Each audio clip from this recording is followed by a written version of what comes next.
Sian dan Tika benar-benar duduk berdua di beranda lantai 2 menara milik keluarga Harmoko. Mereka duduk pada kursi yang berbeda seraya menatap ke arah danau yang ada di belakang menara tersebut.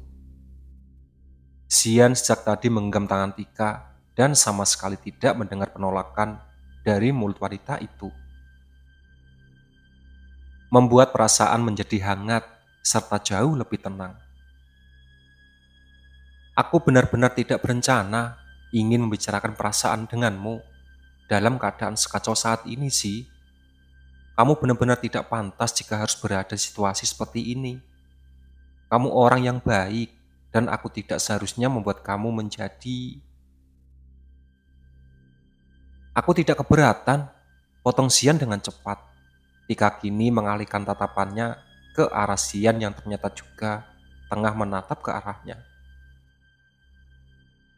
Bagaimanapun kondisi saat ini, bagaimanapun beratnya masalah yang datang, bagaimanapun kacaunya situasi yang ada di antara kita, yang aku peduliin hanyalah kamu, ujar Sian. Kamu adalah satu-satunya yang selalu aku perhatikan setelah ibuku. Aku jatuh cinta padamu sejak pertama kali kamu melangkah ke dalam rumah orang tuaku tanpa ragu untuk menyelamatkan Aris.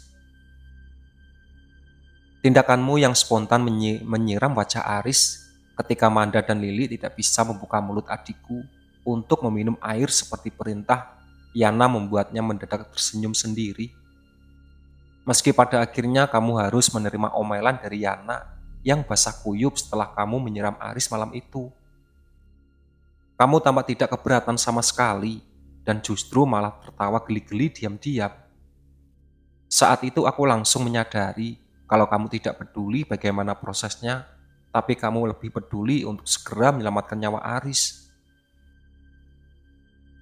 Sian tersenyum dengan wajah memerah karena menceritakan apa yang dirasakan sejak pertama kembali bertemu dengan Tika.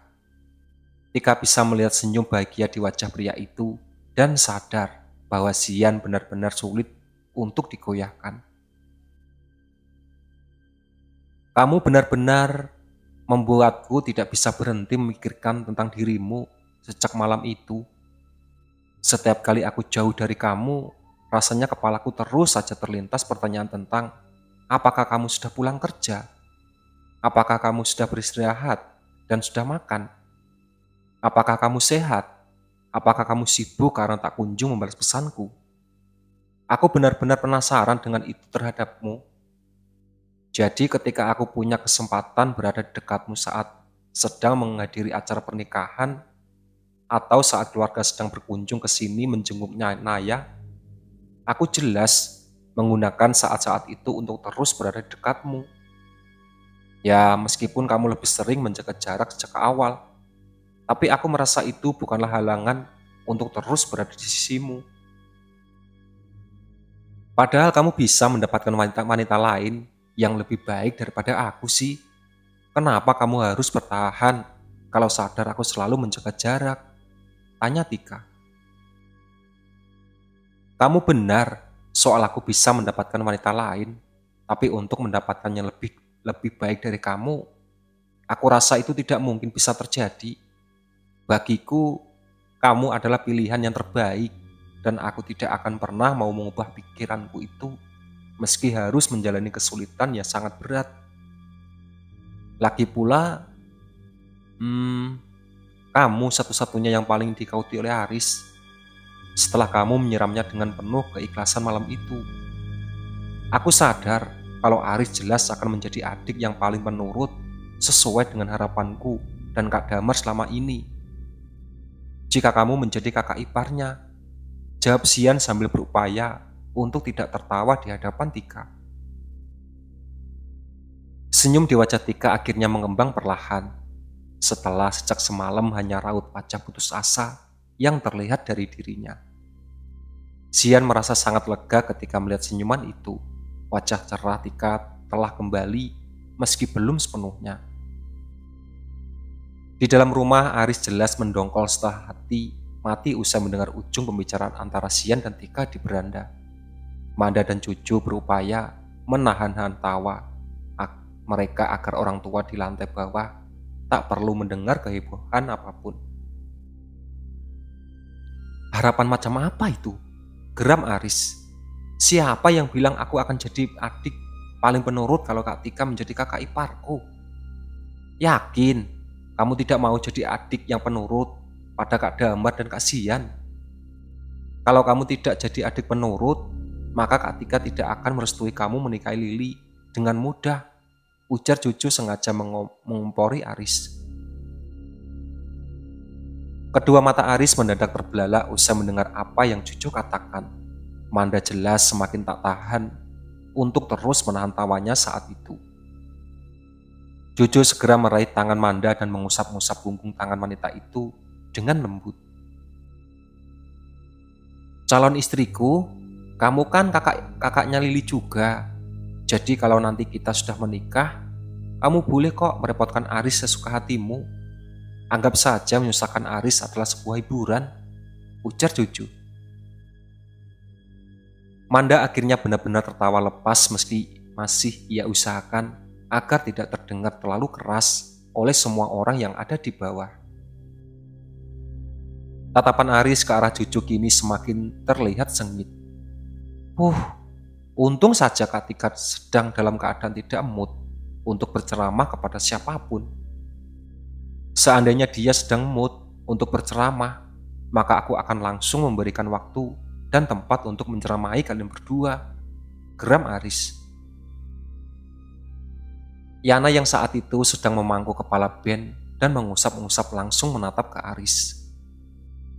Kamu gak mau mintaku untuk menceramai Juju sebagai gantinya ketika sementara waktu? Tanya Yana. Sylvia yang tadinya sedang merancang gaun pengantin pesanan Manda dan Lili langsung menoleh ke arah Yana bersamaan dengan Aris. Memangnya kalau Aris memintaku untuk menceramai kelakuan Juju, kamu akan langsung mau? Tanya Sylvia. Ya jelas aku tidak mau dong, jawab Yana. Sylvia dan Aris pun kompak melempar Yana menggunakan bantal sofa.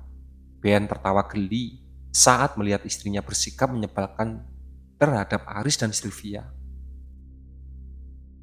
Kok kalian menyerang aku? Apa jawabanku yang salah? Bukankah kalian tahu sendiri kalau Juju itu adalah sahabat yang paling aku sayang? Jadi ya, mana mungkin aku mau menceramai dia meskipun tingkahnya terkadang sangat abjur. Jelas Yana.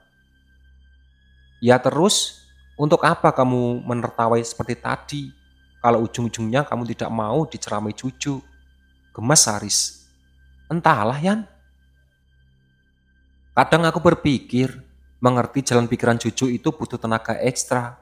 Tapi kurasa mengerti jalan pikiranmu justru membutuhkan tenaga ekstra, kesabaran ekstra, dan juga kewarasan ekstra. Sylvie tak kalah gemas dari Aris.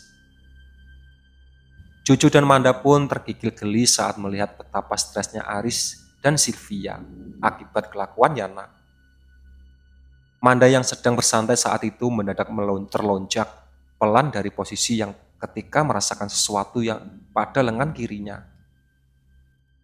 Semua orang yang menatap ke arahnya dan bahkan Juju langsung meraih Manda ke dalam dekapannya. Ada apa Manda? Tanya Ben begitu khawatir. Aku merasakan hawa panas di bagian lengan kiriku Kak Ben. Tapi itu hanya sesaat. Rasa panas itu langsung menghilang ketika aku menyadari dan beraksi, jawab Manda.